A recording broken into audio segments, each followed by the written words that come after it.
Aku masih ingat jelas hari itu.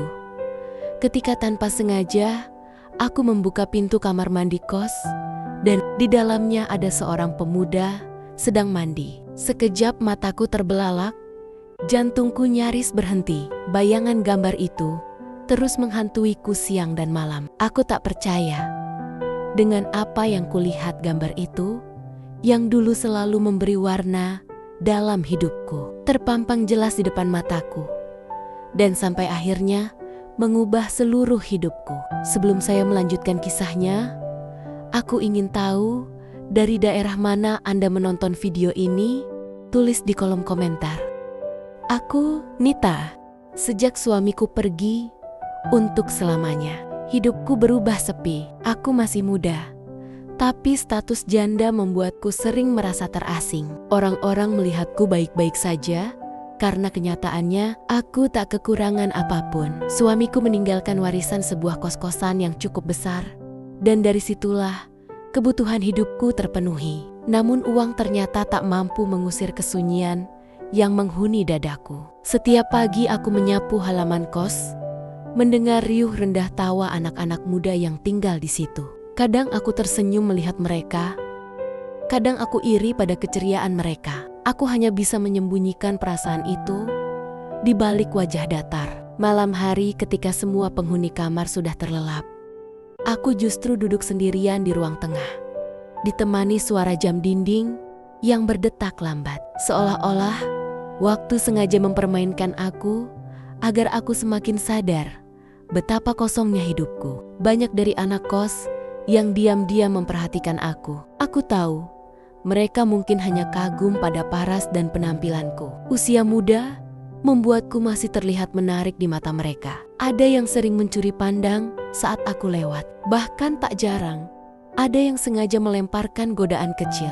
Aku hanya tersenyum kaku, lalu dalam hati bergumam, namanya juga anak muda, hanya main-main. Aku berusaha tak menanggapi karena tak ingin menyalakan api dari percikan kecil. Namun semua itu tak bisa menutupi kesepian. Kos-kosan memang membuat hari-hariku tak sepenuhnya sepi. Tapi tetap saja, ketika pintu kamarku tertutup, aku kembali merasakan hampa. Tak ada teman berbicara, tak ada bahu untuk bersandar, tak ada suara yang menyapa dengan penuh kasih seperti dulu. Kadang aku bertanya pada diri sendiri, apakah aku mampu terus begini, menjalani hari-hari dengan wajah tersenyum di luar, tapi menangis diam-diam di dalam hati. Yang lebih menyakitkan, setiap kali aku melihat pasangan muda berjalan bersama, aku merasa jiwaku seperti diremas. Ada rindu yang tak bisa kujelaskan.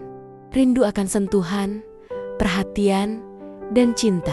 Aku tetap pernah menyangka semua kehampaan itu akan mengantarkanku pada satu peristiwa yang mengubah hidupku selamanya. Sebuah kejadian sederhana, tapi mampu mengguncang hati yang selama ini mati rasa. Dan itu semua bermula dari sebuah pintu kamar mandi.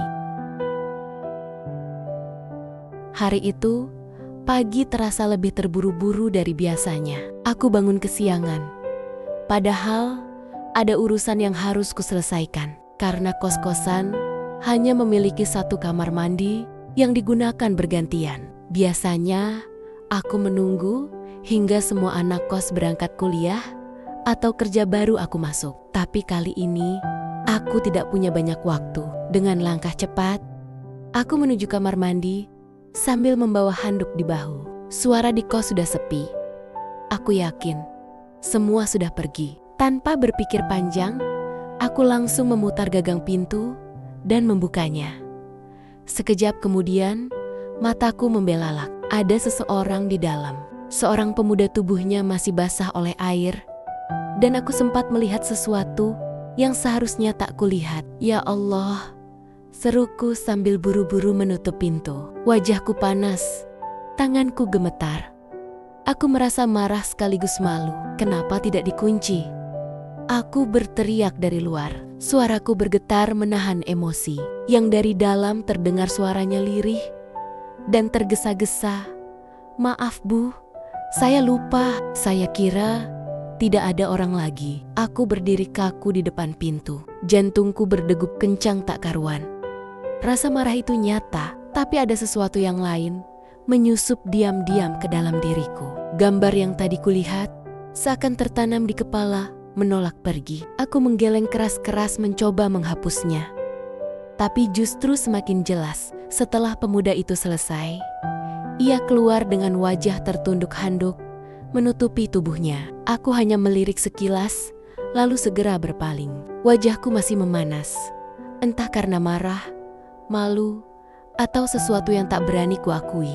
Hari-hari setelah kejadian itu, suasana menjadi canggung. Setiap kali kami berpapasan, ia selalu menunduk, bahkan seperti berusaha menghindariku. Tapi justru sikap itu membuatku semakin sering mengingat kejadian di kamar mandi. Bayangan itu muncul di pagi, siang, bahkan malam. Aku berusaha sibuk dengan pekerjaan rumah, tapi tak bisa. Semakin aku mencoba melupakan, semakin sering ia hadir dalam pikiranku. Aku mulai bertanya pada diriku sendiri, mengapa aku tak bisa melupakannya? Apakah hanya karena insiden memalukan itu? Atau apakah ini karena kesepian yang begitu dalam, sehingga celah sekecil apapun mampu membuatku terguncang? Sejak kejadian di kamar mandi itu, pikiranku tak pernah benar-benar tenang. Awalnya kupikir hanya masalah waktu sebelum aku melupakan semuanya. Tapi nyatanya, semakin hari bayangan itu justru makin sering datang tanpa bisa kucegah. Aku mencoba menyibukkan diri dengan berbagai cara. Menyapu halaman, merapikan kamar kosong, bahkan memasak makanan berlebihan hanya untuk merasa ada kegiatan. Tapi setiap kali aku berhenti sejenak, wajah pemuda itu muncul di benakku. Bukan hanya wajahnya, melainkan juga perasaan canggung dan degup jantung yang tak terkendali setiap kali berpapasan dengannya. Yang lebih aneh, semakin dia berusaha menjaga jarak dariku, semakin aku merasa ingin mendekat. Sikapnya yang selalu menunduk, seakan menghindariku, justru membuatku penasaran. Ada rasa yang sulit dijelaskan, antara tertarik, malu, sekaligus takut. Malam-malamku berubah. Dulu aku hanya ditemani kesunyian dan ingatan tentang almarhum suami. Kini kesepian itu bercampur dengan gejolak aneh yang baru. Aku sering melamun, bahkan tanpa sadar membayangkan seandainya. Tidak. Aku buru-buru menepis pikiran itu setiap kali muncul. Aku sadar betul, usiaku jauh lebih tua darinya. Aku adalah pemilik kos. Dia hanya seorang anak kos. Aku janda. Dia masih muda, dengan masa depan yang panjang. Apa pantas aku memikirkan hal-hal seperti itu? Namun semakin aku melarang diriku, semakin kuat perasaan itu menekan dari dalam. Pagi itu, ketika aku sedang menyiram bunga di halaman, dia lewat terburu-buru menuju gerbang. Sejenak pandangan kami bertemu. Hanya beberapa detik, tapi cukup membuatku kehilangan arah. Ada tatapan malu sekaligus gugup di matanya, dan aku merasakan jantungku berdetak lebih cepat. "Selamat pagi, Bu," ucapnya singkat. Aku tersenyum tipis, berusaha menutupi gejolak dalam dada. "Iya, hati-hati di jalan." Setelah dia pergi, aku berdiri mematung. Senyumku tak hilang, tapi dadaku justru semakin sesak. Aku tahu, ini bukan lagi sekadar ingatan tentang sebuah insiden. Ini sudah lebih dari itu. Malamnya, aku duduk di kamar sambil menatap langit-langit. Aku berbisik pada diri sendiri. Apa yang sedang terjadi padaku? Kenapa aku begini? Apakah aku hanya kesepian? Atau memang aku mulai jatuh hati? Pertanyaan itu terus berputar-putar di kepalaku. Aku mencoba menolaknya, tapi semakin kutolak, semakin aku menyadari bahwa hatiku sedang bergerak ke arah yang tak pernah kuduga sebelumnya. Hari-hari berikutnya berjalan dengan ritme yang aneh. Awalnya canggung, tapi perlahan-lahan ada sesuatu yang berubah di antara kami. Entah siapa yang memulai, kami mulai bertegur sapa lebih sering. Dari sekadar selamat pagi, berkembang menjadi obrolan ringan. Dari percakapan singkat di halaman kos, menjadi percakapan yang lebih panjang di teras. saat malam tiba. Aku masih ingat, suatu sore aku sedang duduk menyiram bunga. Dia pulang lebih awal dari biasanya, lalu menghampiri. Awalnya hanya basa-basi tentang kuliah dan aktivitasnya, tapi lama-lama kami tertawa bersama. Tawa yang tulus, ringan, dan hangat. Rasanya sudah lama sekali aku tidak tertawa seperti itu. Setiap kali aku melihat senyum di wajahnya, ada perasaan aneh yang tumbuh. Seperti bunga kecil yang perlahan mekar di tengah hatiku yang selama ini gersang. Aku mencoba menepisnya dengan alasan logika. Aku jauh lebih tua. Aku seorang janda. Dia hanya anak muda. Tapi setiap kali aku memandang matanya, aku tahu bahwa hatiku tak bisa dibohongi. Dia pun mulai lebih berani. Jika dulu selalu menunduk saat berpapasan, kini dia berani menatapku walau hanya sekilas. Aku bisa merasakan ada sesuatu di balik tatapan. Itu sesuatu yang dulu aku kenal, tapi sudah lama hilang. Perhatian. Perhatian. Namun di balik kebahagiaan kecil itu, hatiku juga dipenuhi kegelisahan. Aku sering bertanya dalam hati, apakah ini salah? Bagaimana jika orang lain tahu apa yang akan mereka pikirkan tentang aku? Perbedaan usia kami bukan sedikit, dan statusku sebagai janda tentu akan menjadi bahan bisik-bisik. Malam itu, setelah berbincang cukup lama di teras, aku kembali ke kamar dengan hati berdebar. Senyumnya terus terbayang. Begitu juga suaranya yang lembut ketika bercerita tentang keluarganya di kampung. Aku berbaring di tempat tidur, memeluk bantal erat-erat. Aku menyadari satu hal yang membuatku ketakutan, sekaligus bahagia. Aku mulai jatuh cinta.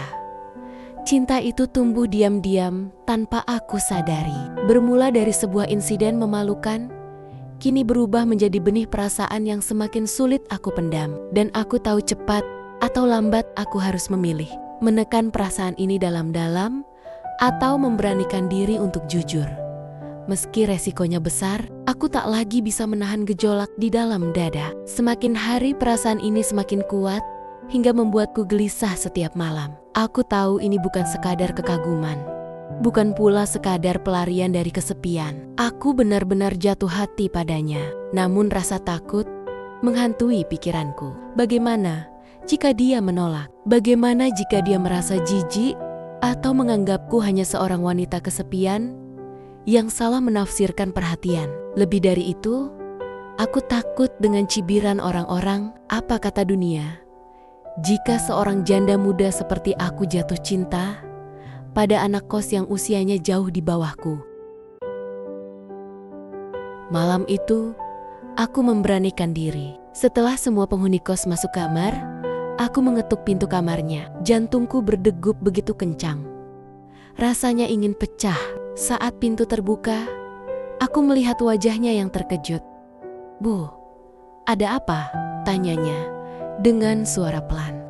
Aku menunduk sejenak, mencoba mengumpulkan keberanian. Aku ingin bicara. "Boleh." Dia mengangguk. Lalu kami duduk di ruang tengah. Suasana hening, hanya terdengar detak jam dinding. Tanganku gemetar, bibirku bergetar. Akhirnya aku berkata, "Aku tahu mungkin ini gila. Aku lebih tua, aku janda, dan kamu hanya anak kos. Tapi aku tidak bisa lagi membohongi diriku.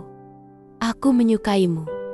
Dia terdiam, matanya membesar, seolah tak percaya dengan apa yang baru sadar dari diriku sendiri. Aku hampir menyesal, hampir bangkit untuk lari. Tapi kemudian, aku mendengar suaranya. "Bu, saya juga sejak kejadian itu, saya berusaha menjauh. Saya tahu.